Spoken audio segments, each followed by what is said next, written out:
Okay, so commercialisation of education ಅಲ್ಲಿ ಪೇರೆಂಟ್ಸ್ನ ಪಾತ್ರ ಏನು ಸರ್? ಇದು ಬಹಳ ಮುಖ್ಯವಾದ ಸಂಗತಿ. ಏನಾಯ್ತು ನೋಡಿ, ಖಾಸಗಿ ಶಾಲೆಗಳನ್ನ ತರದ ನಂತರ ಸಾಕಷ್ಟು ಖಾಸಗಿ ಶಾಲೆಗಳು ಒಂದೇ ಊರಲ್ಲಿ ಸ್ಥಾಪನೆ ಆದವು ಅಂತ ನಾನು ಹೇಳಿದೆ. ಈಗ ಶಾಲೆಗಳು, ಪ್ರತಿಯೊಂದು ಶಾಲೆ ಸರ್ವೈವ್ ಆಗ್ಲಿಕ್ಕೆ ಇನ್ನೊಂದು ಶಾಲೆಯ ಜೊತೆಗೆ ಸ್ಪರ್ಧೆಗೆ ಇಳಿಬೇಕಾಯ್ತು. ಯಾಕೆ ಇಳಿಯುವಂಥ ಪ್ರಸಂಗ ಬಂತು ಅನ್ನೋದನ್ನು ನಾವು ಸರಿಯಾಗಿ ಅರ್ಥ ಮಾಡ್ಕೋಬೇಕು.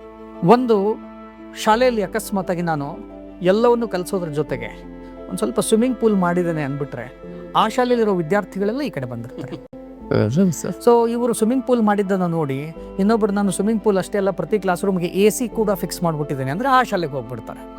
ಹಿಂಗಾಗಿ ಶಾಲೆಗಳ ಮಧ್ಯೆ ಈ ಸ್ಪರ್ಧೆಯನ್ನ ಯಾಕೆ ಏರ್ಪಾಡಾಗುವಂಥ ಒಂದು ಸಿನಾರಿಯೋ ಬಂತು ಅಂದ್ರೆ, ನಾನು ಪಾಲಕನಾಗಿ ಇಂಥ ವ್ಯವಸ್ಥೆಗೆ ಮಾರು ಹೋಗ್ತಾ ಇದ್ದೆ. ನಾನು ಮಾಡಬೇಕಾಗಿರೋ ಕೆಲಸ ಏನಂದ್ರೆ, ನೀವು ಸ್ವಿಮ್ಮಿಂಗ್ ಪೂಲ್ ಆದರೂ ಮಾಡಿ, ನೀವು AC ಅನ್ನಾದರೂ ಫಿಕ್ಸ್ ಮಾಡಿ, ಆದರೆ ನನ್ನ ಮಕ್ಕಳಿಗೆ ಎಷ್ಟು ಉತ್ತಮವಾದ ಶಿಕ್ಷಣವನ್ನು ಕೊಡ್ತೀರಿ, ನಾನು ಅದನ್ನು ಮಾತ್ರ ನೋಡಿ ನಿಮ್ಮಲ್ಲಿ ಮಗುವನ್ನು ಕಳಿಸ್ತೇನೆ ಅನ್ನುವಂತಹ ಧೈರ್ಯ ಪಾಲಕರಲ್ಲಿಲ್ಲ. ನಾವು ಫೆಸಿಲಿಟಿ ಅಂದರೆ ಅಲ್ಲಿರುವಂತಹ ವ್ಯವಸ್ಥೆಗಳನ್ನು ನೋಡಿ ಮಕ್ಕಳಿಗೆ ಆ ಶಾಲೆಯನ್ನು ಆಯ್ಕೆ ಮಾಡ್ಕೊಳ್ತೇವೆ. ಪಾಲಕರಾದವರು ಶಾಲೆಯನ್ನು ಆಯ್ಕೆ ಮಾಡಿಕೊಳ್ಳುವಾಗ ಈ ವ್ಯವಸ್ಥೆಗಳನ್ನು ನೋಡಬಾರ್ದು. ನೀವು ವ್ಯವಸ್ಥೆಗಳನ್ನೇ ನೋಡಿ ಮಾಡೋದಾದರೆ ಶಿಕ್ಷಣ ಕಮರ್ಷಿಯಲೈಸೇಷನ್ ಆಗುತ್ತೆ.